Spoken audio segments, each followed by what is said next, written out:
Hey everyone, welcome back. I'm Yun, and we have another Pride Month 2022 interview video for you. Would you like to introduce your name and pronouns? Hello, good afternoon. My name is Santi. My pronouns are he, him. But right now we're in the moment of questioning whether we're going to go by different name or different pronouns. But for now, that's kind of what it is. Yeah, we love a good nickname, a good testing the waters. Could you please give a little bit of background about what it was like growing up? So I grew up as a child of two immigrant parents from South America in originally very up north in North America in Alaska for a couple of years. And then I moved down to the good old Republican state of Texas right at the end of elementary school. I've been in Texas ever since. I was always pretty surrounded by a wide array of demographics, at least in the sense of different cultures and backgrounds. But maybe what I didn't feel was as represented was any sense of diverging sexual identity, gender expression, or just queerness in a sense. My parents are relatively open-minded people, I think, for the generation that they come from and from their quote-unquote religious background, even though my parents aren't religious, but my whole extended family is.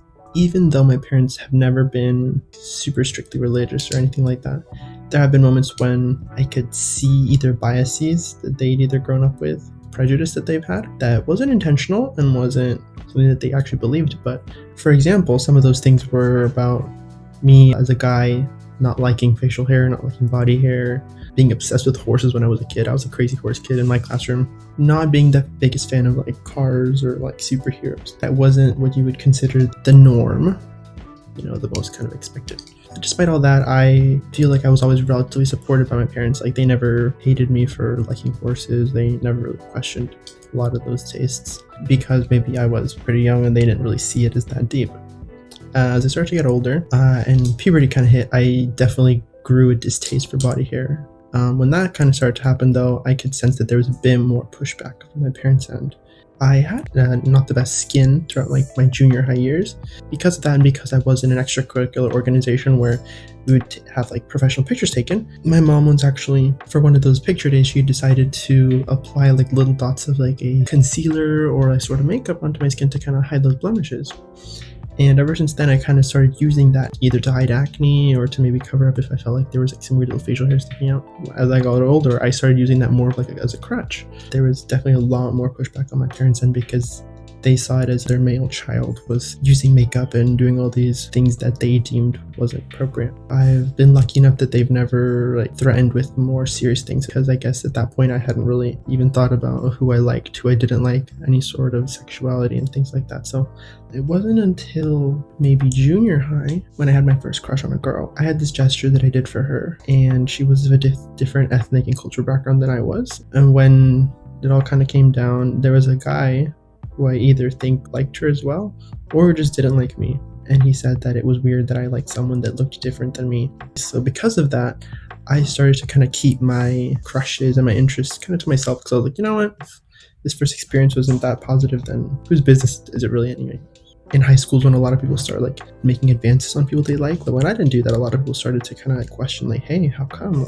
And the way I always thought of it to myself was, hey, if you guys didn't really make me feel comfortable back then, why do I think things are going to change now? I don't really think I had felt any sway in my sexuality that would make me believe that I was part of the queer community.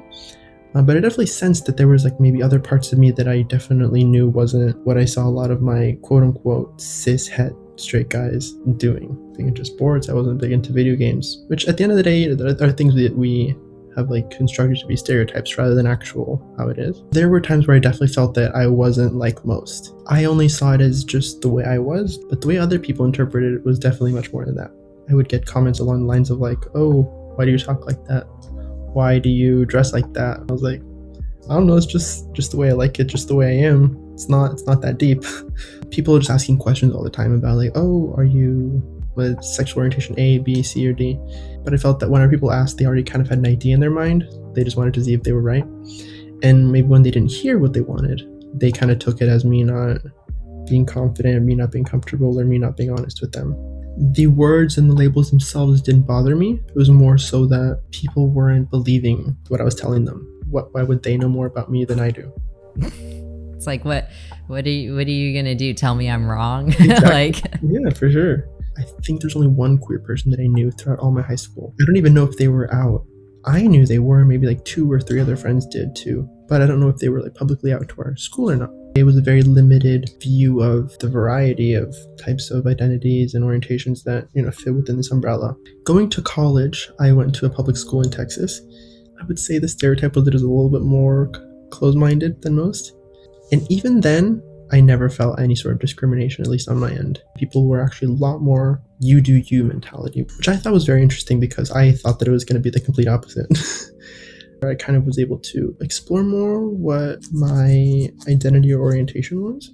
For a long time, I did have a reserved perspective. I didn't really allow myself to question, think, or have those thoughts in my mind that much. That's when I kind of came to the conclusion at the moment that I was, a certain orientation, but I was just kind of like, okay, like this is what it's been so far. Like, I've done my work, or so I thought. This is just me. There was a moment later on, after maybe like a year or so, where I dipped my toe back in because of prejudice that I had before, and thinking, okay, maybe there's a little bit more that I need to unpack. Maybe there's something else that I'm missing. You know what? If as long as it's on my own terms and as long as I'm the one, making that choice, I'm okay with it. Wasn't really interested in those people that I saw during that time period.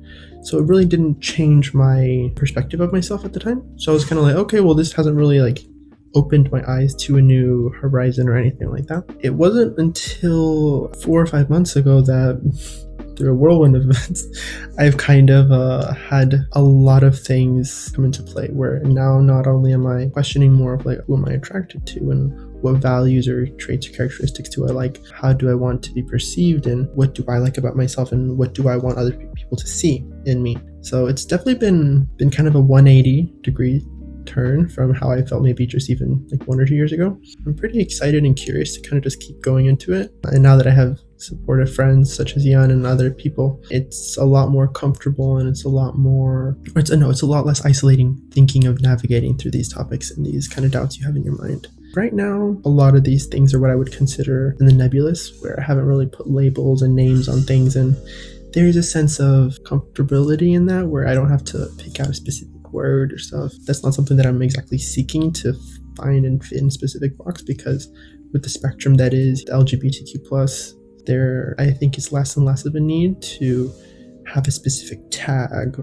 Right now, I'm just kind of seeing what I'm into day by day, allowing myself to embrace and be open to thoughts and feelings and questions that maybe at times I wasn't comfortable with. With the help of friends and therapy or counseling or any sort of professional help, that I can continue to learn about myself in a safe and controlled manner, discover who I want to be, and what that consists of.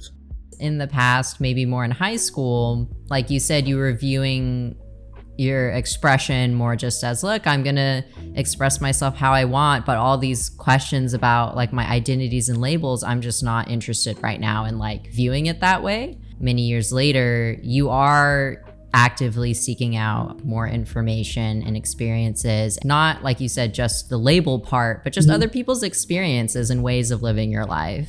Do you think college was kind of a big instigator to help eventually open up that process? Or do you think you just needed a little more time, maybe some more life experiences to be older first? I think that it was a lot of putting away a lot of the unintentional kind of remarks that people said to me, trying to put those away and only think about what I was wanting at the time. And once I kind of had put those away for the most part, it really like allowed me to make choices and act upon things that I told myself that I wanted, rather than because of what other people were expecting of me. And I think it was just time that helped the most. In a way, like I know a lot of my friends didn't go to the same university that I went to, and I'm not sure how that would have been if I had gone to another place where I'd been surrounded with friends and people that I'd grown the last 18 years of my life with. I think mainly time kind of helps you build just a little bit more of self-confidence in yourself. Also, it helps you build a thicker skin so that you don't take people's comments to heart that much. Do you have any advice for other people who might be questioning or researching? A great resource sometimes is therapy. Talking to friends is great. It can help you take things off your chest. But I think at times, at least for me, talking to someone that isn't someone that I'm too concerned about what their perspective is of me and how they view me, not only are you able to kind of rehearse what you think, but you're almost also more honestly able to say things as they are. Once you kind of get them out there, sometimes even just like saying it helps you think, did that feel right or did it not? Therapy and counseling is probably one of the most beneficial things, not only in terms of navigating the queer space, either anxieties or depression or other, mental illnesses that we have. And sometimes only going through therapy, you'll end up unpacking and realizing, oh, I didn't realize that this might have been playing into an anxiety I had, or this might be playing into a sense of how I view my body or myself. Having a healthy mind and a healthy body is one of the most important things, because only when you have that can you really focus on other things. Therapy is a wonderful resource. It's not only for moments of crisis, it's a really great way to get outside of your own head and hear perspectives and underlying assumptions that you might not realize that you're operating under. It's your head, you live in your head, you're used to those things. So thank you so much for letting me interview you. I'm really happy we got to do this. And thank you to everyone who watched the video all the way through. See you in another video. Bye. Bye.